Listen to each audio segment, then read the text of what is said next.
Good afternoon, class. The topic we are going to be discussing today is erythroblastosis, fetalis, and blood typing. I'm one of the speakers. My name is Fatima. And my name is Khadija. And my name is Caitlin.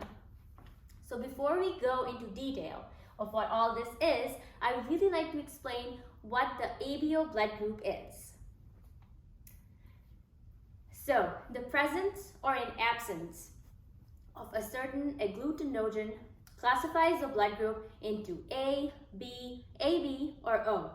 I will talk about the blood type AB. It has A as well as B on the surface attached to it. So it can receive the blood from A, B, and AB, and O as well. So therefore, it's also called as a universal recipient.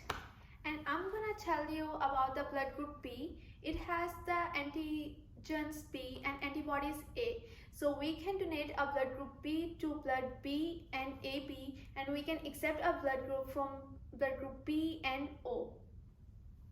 And I will tell you about blood group A.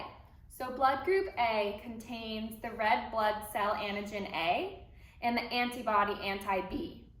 Since blood group A contains the agglutinin anti-B, it can only accept blood from groups A and groups O. Okay, so the blood group O, since it doesn't have A or B agglutinogen, it cannot receive A or B blood groups. That's why it's called as a universal donor, as it can donate to the other blood groups, but it cannot receive any. So I'm gonna discuss about the Rh blood groups. So Rh factor is an inherited protein and it's found in the red blood cells.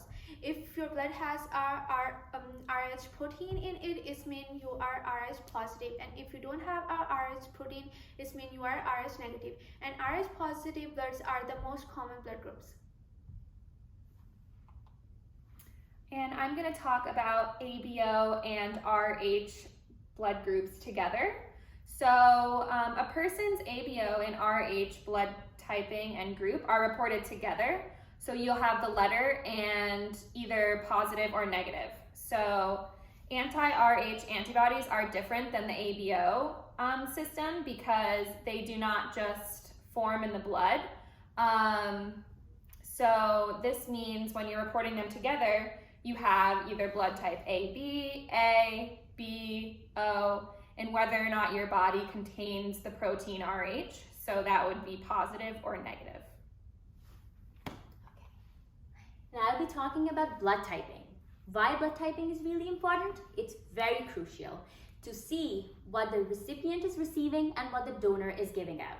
So when you take a blood sample and you add the blood serum diluted with saline, which contains anti-A or anti-B, there is going to be agglutination or a reaction. For example, type AB is going to agglutinate with A and B serum. And A is just going to, if it has just type A, anti-A, it's just going to react with A, B only with B, and O, since it doesn't have A or B, there's not going to be any reaction. So I'm gonna answer the question which blood types can receive and donate AB positive for a blood fusion. As previously mentioned, AB positive can receive ABO blood groups because it is a universal recipient and it has a and B antigen and it don't have antibodies. So it means it is safe to receive the blood, and so it won't react to your blood. So it won't react. I'm going to answer the question number 2, explaining why a second fetus is more likely to die from erythroblastosis fetalis rather than the first baby when the mother is type A negative blood and the baby has type A positive blood.